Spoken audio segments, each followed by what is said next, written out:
Welcome to big news. నేను మీ గౌసుద్దీన్ షేక్. ఉన్నదే రాస్తా, చూసిందే చెప్తా.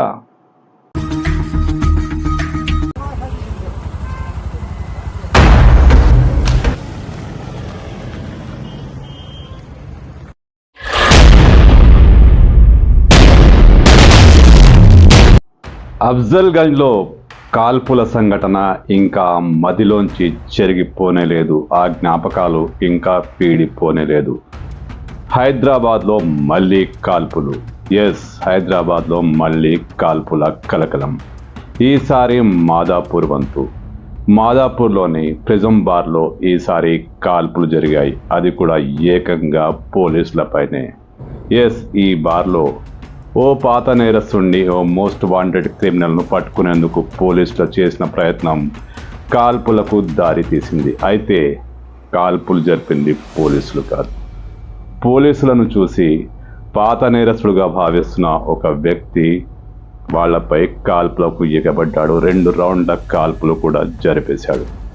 ఈ కాల్పులో వెంకట్రెడ్డి అనే ఓ కానిస్టేబుల్కు గాయాలు కూడా అయ్యాయి. కాల్పులతో ఆ బార్లో కలకలం చెలరేగింది. పరిసర ప్రాంతాల్లో ప్రకంపనలు చెలరేగాయి. పోలీసులు హుటాహుటిన ఆ ప్రాంతానికి తరలివచ్చారు. అయితే కాల్పులు జరిపిన ఆ వ్యక్తి ఎవరు?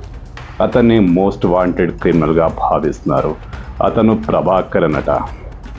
అతని పేరు ప్రభాకర్.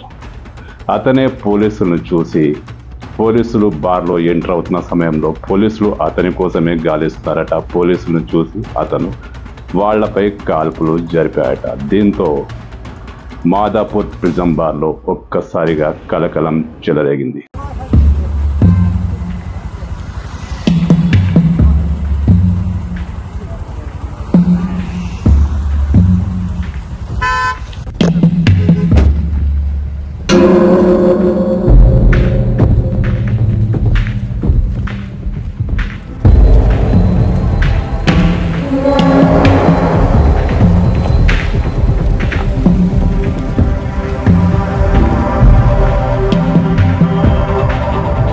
పోలీసులు ఈ సంఘటనను అన్ని కోణాల్లో దర్యాప్తు చేస్తున్నారు. పోలీసు ప్రత్యేక బృందాలు రంగంలోకి దిగాయి. ఆ ప్రభాకర్ అనే పాత నేరస్తుడు దొరికాడా, తప్పించుకున్నాడా, ఇంకా క్లారిటీ లేదు. పోలీసులు అధికారికంగా ఇలాంటి ప్రకటన చేయలేదు. అయితే కాల్పులు జరిగాయి. వెంకట్రెడ్డి అనే ఒక పోలీసు ఆయన గాయపడ్డాడు. దీంతో పోలీసులు పెద్ద ఎత్తున అలర్ట్ అయ్యారు. బృందాలుగా అతని కోసం గాలిస్తున్నట్టు సమాచారం. అయితే అతను పోలీసుల అదుపులో ఉన్నాడని కూడా మరొక వార్త.